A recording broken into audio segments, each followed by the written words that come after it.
And a very happy Friday to you at 12:08 in the West. Talk Radio 790 KABC, the John Phillips Show. Mr. Randy Wangs in Culver City. John, yesterday, Gavin Newsom, Robert Rivas, and Mike McGuire held a press conference in Pasadena to announce the signing of $2.5 billion of fire aid to Los Angeles County. And the press conference gave everybody something they wanted to hear. I want to thank our governor for his leadership. Oh, good Lord. That was Rivas. And then McGuire started talking. And I want to take a moment to be able to acknowledge Speaker Rivas for his leadership. You've got to be kidding me.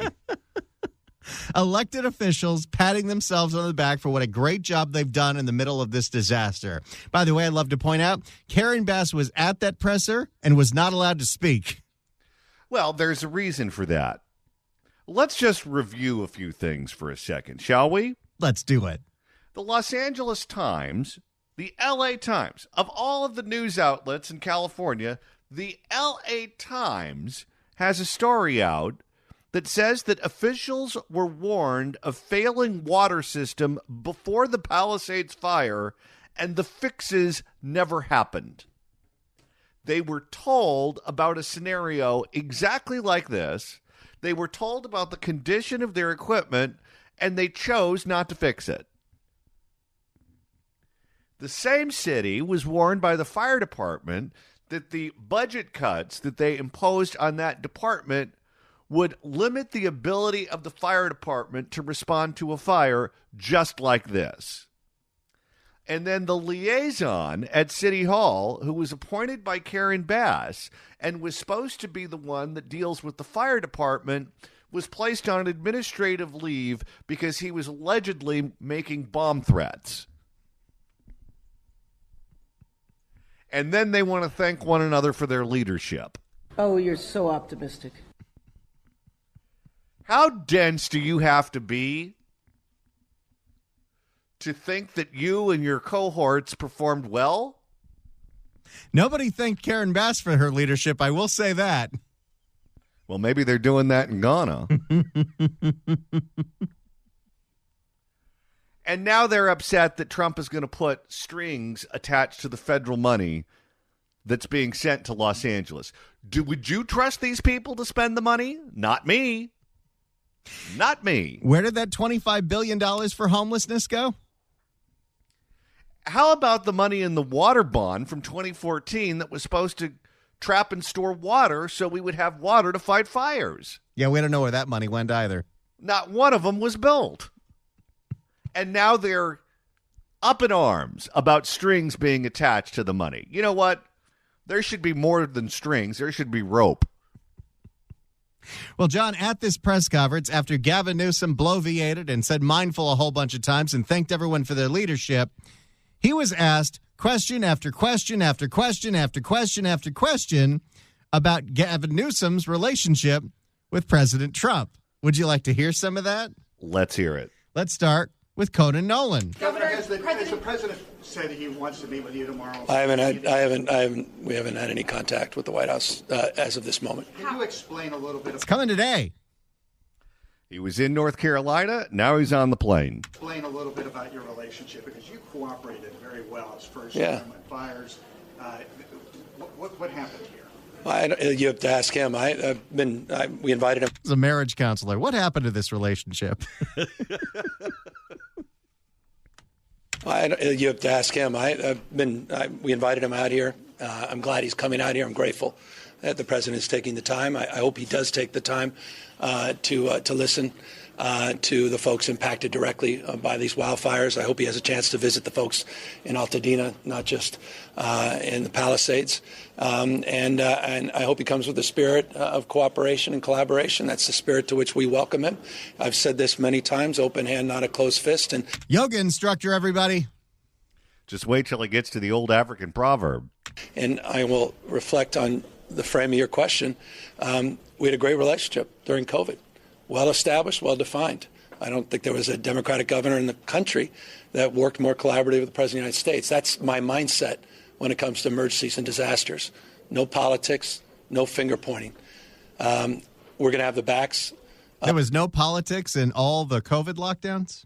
Yeah, how about when the fires first started and you blame Trump and he wasn't even in office yet? And then you say, I'm not playing politics. We're going to have the backs of the people in this state.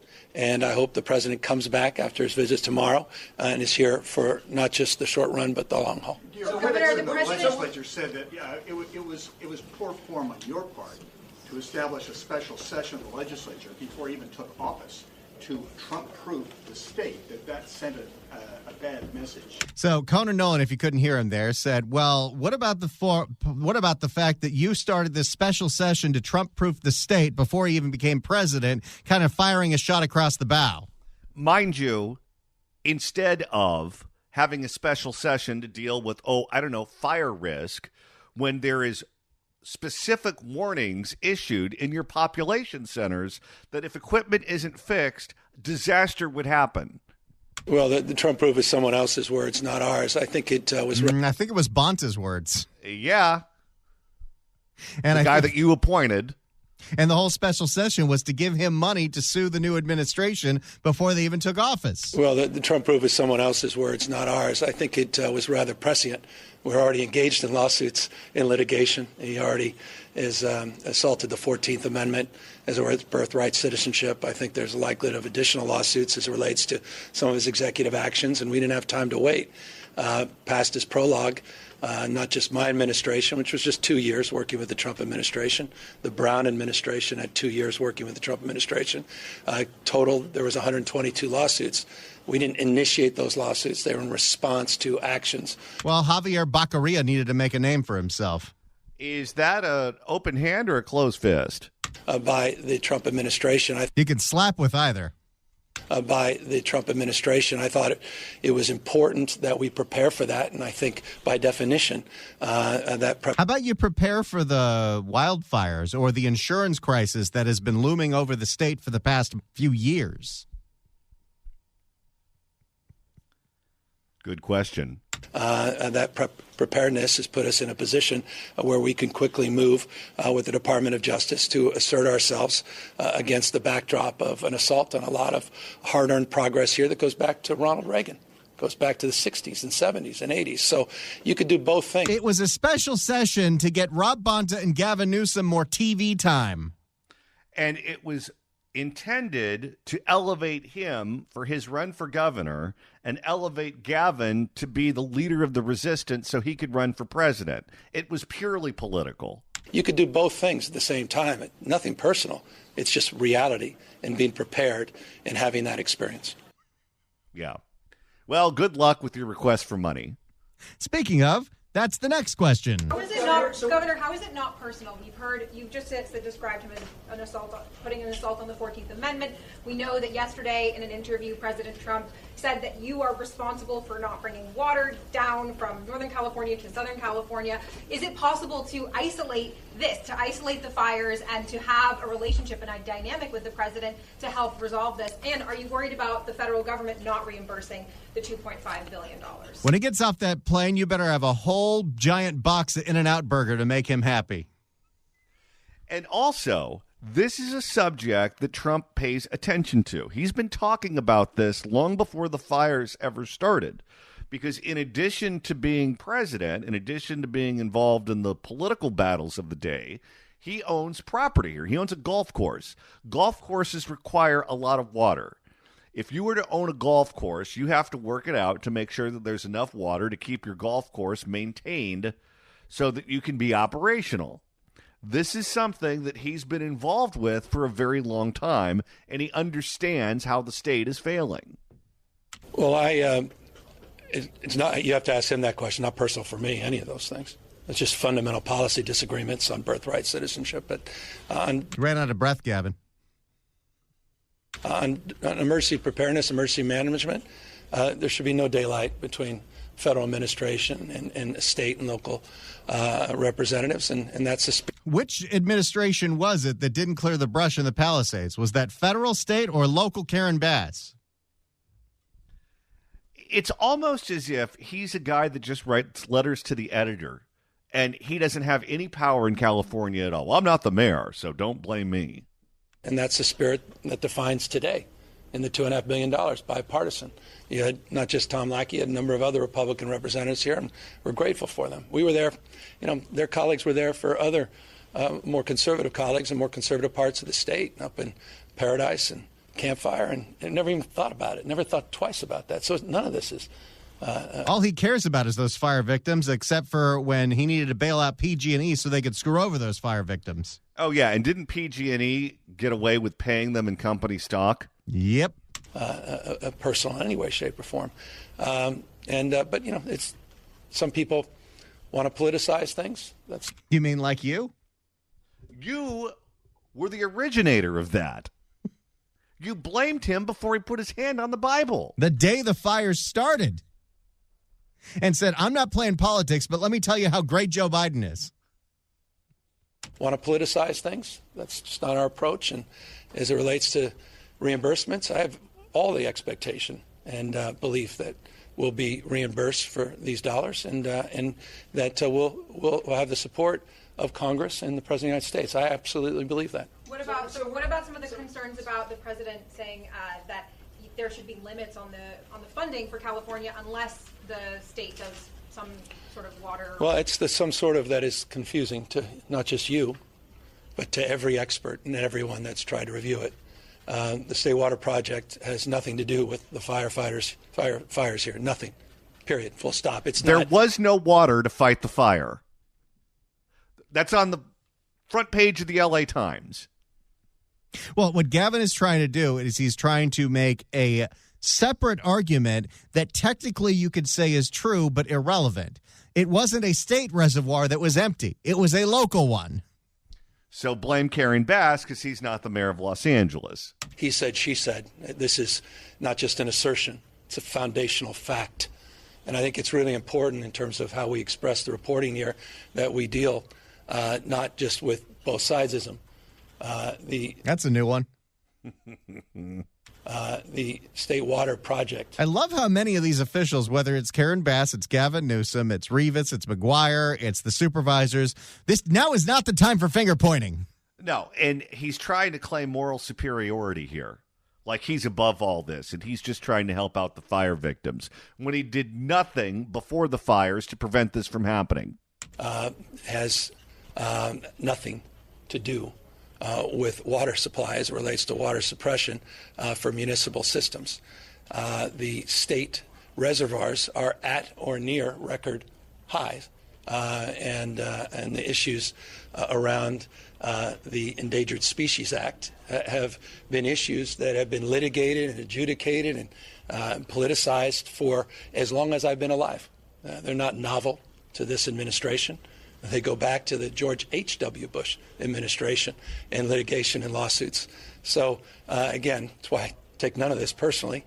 I just, with respect, think it's incredibly important that people know the truth because it's very damaging when people believe. Who's the one that ordered an investigation as to why the fire hydrants couldn't pump any water in the Palisades? Oh, that was Gavin. That's right, because everyone was giving him a different story. Such misinformation, and I don't mean it in a malign sense. Maybe the president just doesn't know that there's not a spigot that can be turned to solve all the water problems that he alleges exist that don't exist. What happened to the money in the state water bond that was supposed to go to reservoirs to trap and store water, and none of them were built? And that bond was passed 11 years ago. That don't exist as it relates to the state water system here in Southern California. I hope Trump, if and when federal dollars come to California to deal with the fires, in addition to the strings, which I wholeheartedly support, I want Trump to make this man grovel on national TV. Do you want him to thank Trump for his leadership? I want him to kiss the ring and kiss his ass. Gavin was asked by Alex Michelson if he's actually had any contact with the new White House. So we're less than 24 hours away from his visit. You're saying you haven't had any contact with the White House at all? Well, I haven't. I'm grateful, though, that he took our invitation to heart and that he will be here tomorrow. It's my understanding. I look forward to being there on the tarmac to thank the president, welcome him, and we're making sure that all the resources he needs for a successful briefing are provided to him. There's no limit. Well, if you're going to do a PowerPoint, make sure Ferrer's not involved. Oh, could you imagine what Trump would think of her if he met with her? Next slide. There's no limit to the resources we'll provide for that briefing. And as I said, by the way, there's a very real possibility that could happen if they decide they need someone from public health involved to talk about mopping up the ash. Can you imagine if he's there to greet Trump at LAX as he's getting off the plane, and you have the line of dignitaries who are standing there, hands out, ready to shake his hand, and you put Ferrer in that line? There's no way Trump would allow that to go unnoticed. Yeah. I think he would turn around, look Gavin right in the eye, and said, "Who's the dead chick?" For that briefing, and as I say, I'm grateful that he appears to be coming out. Plan on talking to him tomorrow? Well, I certainly plan on being there at the tarmac. And you going to ask him to go on your podcast? Oh, yeah. I'm sure Marshawn Lynch would have fun with him. You notice Gavin stopped doing the podcast. Yeah, what happened with that? Well, now he has to actually do his job. Well, I certainly plan on being there at the tarmac and look forward to continuing to work, not just with him, the administration, as it relates to the disaster recovery, as it relates to our efforts to collaborate with multiple federal agencies over the course of the next many years as we organize our approach to immediately address the debris removal. We're working now with the Army Corps of Engineers. So there's a direct relationship to debris removal in the Trump administration. And Barbara Ferrer. Remember, she said that you have to get permission from her before you can go back to your house, and she's real busy. And she has a message to all of you that want to clean up your burned out homes. Don't use a leaf blower, use a mop.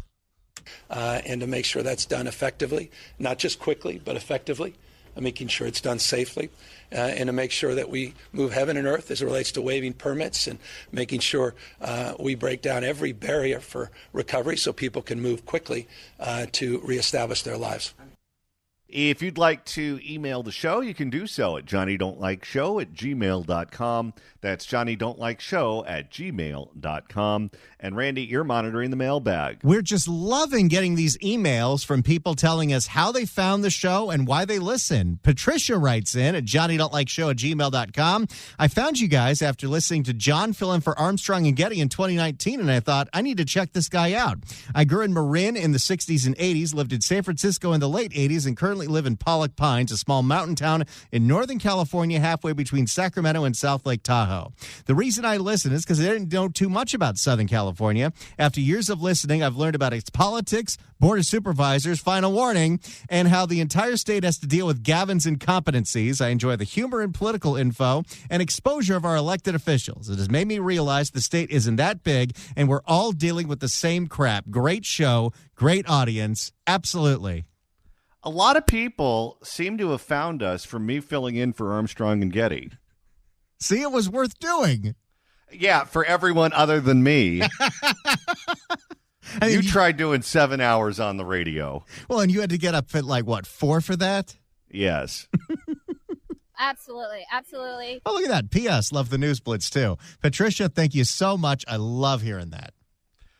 And if you want to listen to the podcast edition of this program from, let's say, 2 years ago or 3 years ago or whenever it was that she started listening, that's easy to do. All you got to do is go to KABC.com, click on podcasts, go to the Apple Podcast app, iHeart, Spotify, search for The John Phillips Show, hit subscribe. You can download all the episodes. You can do a Google on the YouTube or get that handy-dandy KABC app. Search KABC AM in the Apple App Store or the Android Store. It's the easiest way to listen live to this radio station and download all the podcasts. I swear it's the last time I'm ever going to tell you. That's your final warning. And we're on the move in the San Francisco Bay Area. We do the Fix California Hour weeknights at 11 on KSFO. It also airs most nights at 6 o'clock, so check your local listings. But here's the good news. KSFO has moved to AM 810, a bigger, stronger signal that you can hear all throughout Northern California. And at night, you can hear it in Southern California. So set a preset next to 790 for 810. And if you're driving around at 11 o'clock at night, give it a listen. Right now, we're going through the sound of California Governor Gavin Newsom talking about President Trump's visit to California. And Gavin is asked if he has confidence that the officials that run the city and county of Los Angeles, with the aptitude that they've shown in the last couple of weeks, will be able to pull off such things as the Super Bowl, the Olympics, and the World Cup. Governor, as you've been seeing everything that's happened over the last few weeks, obviously LA is hosting all of these huge events coming up, the Super Bowl, World Cup, then the Olympics. Do you have confidence in the city's leadership that they will be able to pull off those huge events and get prepared for them as they are dealing with all of this other fire recovery? I do. We're unified. The county, chair of the Board of Supervisors, the mayor and mayor's office. But it's not just LA City. We're dealing with cities of Altadena, Pasadena, many incorporated and unincorporated cities. Now you're just saying words. What is it about their performance that leads you to believe that they're capable of handling an event like the Olympics? We're at a regional. We're in a regional mindset as it relates to those games, statewide mindset as it relates to the World Cup and the Olympics as well. So I have all the confidence, and I think that's a galvanizing force. In many ways, it will only reinforce that sense of urgency. And No, you know who doesn't like to hear that we're finally going to get our act together for the Olympics? People whose houses burned down. No kidding. We're at a regional. We're in a regional mindset as it relates to those games, statewide mindset as it relates to the World Cup and the Olympics as well. So I have all the confidence, and I think that's a galvanizing force. In many ways, it will only reinforce that sense of urgency and the imperative of working to one goal, one cause. You know what the actual answer is? I'll be termed out by then, so who cares? It'll be someone else's problem. And be even more unified. And that unification is not just from the paradigm. Our unification is so unifying. What does it matter if you're unified if you're all bad at your jobs? They are unified. I will give them that, but not in a way you want.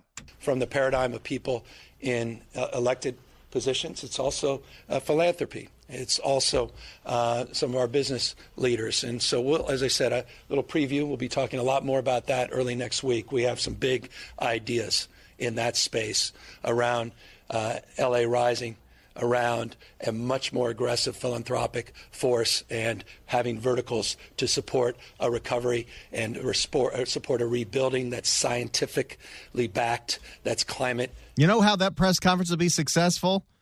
If you want it to show about philanthropists that know how to build, put Rick Caruso up there and say, hey, my buildings did not burn down in the Palisades, and here's why. He's talking about climate change here and how important it is that when we rebuild, climate change is a focus. Okay, fine. You know what's really bad for the climate? You know what's really bad in terms of trying to prevent a certain amount of CO2 from being dumped into the atmosphere? Fires. Fires are worse than SUVs by far. Oh, in fact, and this was shown back in 2020 when we had those huge fires that wiped out large portions in Northern California. The emissions from those wildfires wiped out the last 30 years of emission reductions. It meant nothing. If you really care about climate change, if you really care about global warming, the first thing you would spend your time focusing on is making sure that you're doing everything that you can to prevent awful fires from happening. Considered, and that also considers the larger infrastructure needs of the Olympics and the World Cup. And I should note, we're grateful to the President of the United States for his support of the Olympics. And we're grateful for his comments recently that he made after Casey Wasserman met with him, that he wants to make this the most spectacular Olympics that have to be the greatest Olympics you've ever seen. Although, I don't know. Can you really make the Olympics more exciting if you take the transgendered kickboxers out of it? That have ever been held. And so there's no daylight with the administration on that. And I think in so many ways, it only reinforces my confidence that the president and Congress will be there for the American people that happen to live here in Southern California. You don't want LA to look like a third world country when the Olympics comes to town, do you, Donald Trump? Can you imagine what all the people from Brussels are going to think when they see their first homeless encampment? Now, here's where Gavin gets real defensive because he gets asked a question about preparedness to make sure something like this never happens again, even though, we've had fires like this nearly every year from Gavin Newsom being our governor. You spoke about the Paradise Fire and other fires. There's been many fires up and down the state during your tenure in the office. Ounce of prevention, how to cure, and all of that. Right. We're talking about rebuilding. Right. So many Californians up and down the state are on edge now. That's right. Watching these images. Yeah. The fires are getting larger, seemingly. Right. The press conferences are getting bigger. Gavin, let him ask the question before you start grunting. Yeah, he's making all of these obscene noises. Larger, seemingly. Right. The press conferences. No. He loves doing that. The press conferences are getting bigger. The aid is getting bigger. That was an indignant laugh. Because the press conferences are getting bigger. They had 40 elected officials on that stage, including several members of the Assembly and State Senate that did not need to be there. How did the fire marshal let that many people in the room? The press conferences are getting bigger. The aid is getting bigger. What are we doing for prevention? Well, we've done unprecedented work. And has it worked? Again, he uses as the metric of success how many dollars he spent, how many people he's hired, how many programs he's created. Whether or not they accomplished the goal they were set out to do, that's not relevant. Well, we've done unprecedented work, and we'll have to do more. We've treated over 700,000 acres just in 2023. We've doubled the number of prescribed burns. I haven't increased. Who was responsible for the brush in the Palisades specifically? Answer the question, Gavin. I haven't increased modestly the budget for vegetation forest management. I've 10x'd it. I took a $200 million a year baseline budget, and we've invested over $2.5 billion. I put $1.5 billion. Okay, we just had the largest fire in the history of LA County and the costliest fire in the history of the country. What makes you believe that what you're doing is working? $1.5 in the January 10th budget. We have provided unprecedented investments in forest management on federal forests. 57% of the land in California is federally managed, 3%. California is kind of like the drug addict kid of an absentee dad, and Gavin's the absentee dad. It doesn't matter how many checks you write. California needs a hug. Or an intervention. We have provided unprecedented investments in forest management on federal forests. 57% of the land in California is federally managed, 3%, just 3% state. But we don't discriminate in terms of that support, just like we didn't as it relates to our approach and suppression on the Hughes fire yesterday, which is a federal forest fire. We have unprecedented investments in technology. Well, if you're blaming the federal government for not managing those forests, who was in charge of those forests for the last 4 years? The guy that you politicized saying is doing such a great job. I'll tell you, he is so predictable. He is just running down the list of the quote-unquote investment, which is a nicer way of saying spending. But that's how he responds to this question. We're spending more money here. We're spending more money there. It's not working, but who cares? We're spending more money. We have unprecedented investments in technology, procurement strategies, satellite technology, AI, LIDAR, 3D modeling, intelligence, weather, the ability to... And did any of it help prevent or make sure this fire wasn't as bad as it was? No. No, there was no water in the reservoir. The ability to do things no other jurisdiction in the country can do, including the investments of 16 new helicopters and those Firehawks that were up there last night doing the suppression, and those Firehawks that likely saved large parts of Los Angeles. Those were all... Yeah, that was pretty cool. But then what do you do when you have the first night of the Palisades where there was a ground stop and none of these planes or helicopters could be in the air? Do we just let the city burn? You know what he sounds like? He sounds like someone who's overweight and struggling with being obese. And you ask him, so what are you doing about it? Well, I've tried the Slim Fast. I've tried the Nutrisystem. I've tried intermittent fasting. I've tried Manjaro. I've tried Ozempic. I've tried everything but diet and exercise. Johnny, that one hit a little too close to home for me. Those were all new investments. The pre-positioning that we did before the fires, the 120 engines, the 105 specialty teams, the dozers, the water tankers were because of investments that 5 years ago we didn't have. We were unable to do that Yeah, meanwhile, the local fire department has been de-invested and has aging infrastructure. This would be so easy to throw the Karen Bass under the bus right now instead of talking about what a great job you're doing. This is what he did in Oakland, too. He was passive-aggressive and would privately blame Sheng Tao and Pamela Price for the problems of Oakland, but he would never publicly criticize their policies or their lack of performance. We were unable to do that pre-positioning at the scale we're doing it because we made investments. We've doubled the budget at CAL FIRE. We're adding 2,000 more money spent. We're adding 2,000 more additional firefighters. This is a response to your question, not the kind of soundbite that works for you, but it's important for... What the hell does that mean?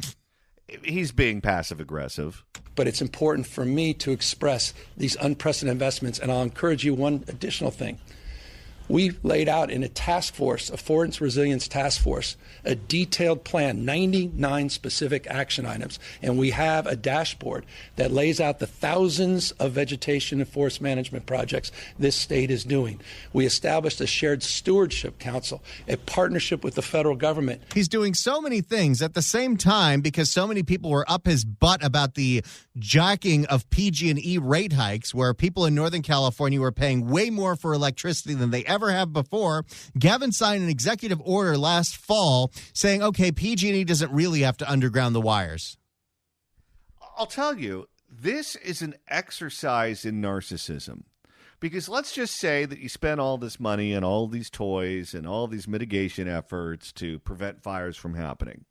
Okay, clearly you're either spending it in the wrong place or it's not enough. Why couldn't he just come out and say, hey, we spent more than we used to, but clearly we're not spending enough, or clearly we're not spending it in the right places. And I'm going to investigate and find the 10 most critical places that need to be cleared, that need controlled burns, and we're going to get on this tomorrow, and I'm going to make sure that I do everything I can to make sure something like this never happens again. Why is that so hard? That would be admitted failure, and politicians will never ever admit that there's any failure on their part for anything, including the worst disaster that we've ever seen in Los Angeles County. No, everything that he has just said is meant to make sure that you don't blame him. That's all he's concerned about. To provide support for aiding 500,000 of additional acres of federal forest vegetation management. We ironically did that during the Trump administration. By the way, I'm halfway to fully answering your question. The reason I say all this is to reinforce the point. The first action I took as governor of the state of California was an executive order to change procurement on vegetation and forest management. I followed it up 6 weeks later in Placer County and identified through a state of emergency. But what are the results? What are the results of every action and every dollar that you've spent? The wildfires have only gotten worse.